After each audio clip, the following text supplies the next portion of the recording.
మంచి మాట ఫ్రెండ్స్. ఏంటంటే మన క్షేమాన్ని కోరేవాళ్ళు వీధి దీపాలు లాంటివారు. గమ్యాన్ని మన దగ్గర చేయలేకపోయినా దాన్ని చేరుకునే బాటని కాంతిమయం చేస్తూ సహాయపడతారు. ఎలా అంటే మన క్షేమాన్ని కోరేవాళ్ళు వీధి దీపాలు లాంటివారు, అంటే స్ట్రీట్ లైట్స్ లాంటివారు. గమ్యాన్ని మన దగ్గరకు చేయలేకపోయినా దాన్ని చేరుకునే బాటను కాంతిమయం చేస్తూ సహాయపడతారంటే మనకు సలహా ఇస్తారు. నువ్వు ఇలా పోయి ఇక్కడి నుంచి పోయి దారి ఇట్లుంటుంది, ఆ దారి అట్లుంటుందని చెప్తూ ఉంటారు ఫ్రెండ్స్. ఇది చాలా ఆనందకరమైనటువంటి విషయము.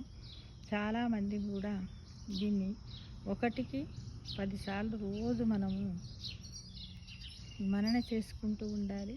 మీరందరూ కూడా ఈ వీడియో చూసిన తర్వాత మన క్షేమాన్ని కోరే వాళ్ళందరినీ కూడా మనము అదేంటి స్ట్రీట్ లైటే కదా దాన్ని కేర్ చేయనట్టుగా చేయకూడదు. అందరికీ గౌరవం ఇవ్వండి, మర్యాద ఇవ్వండి. వాళ్ళు మన వెంట ఉంటారు, మనకు సలహాలు ఇస్తారు, మంచి మార్గదర్శకంగా ఉంటారు. మనకి వేళల వాళ్ళు మన జీవితాలను కూడా మన బాటని కాంతిమయం చేస్తూ సహాయపడతారు ఫ్రెండ్స్. ఓకేనా?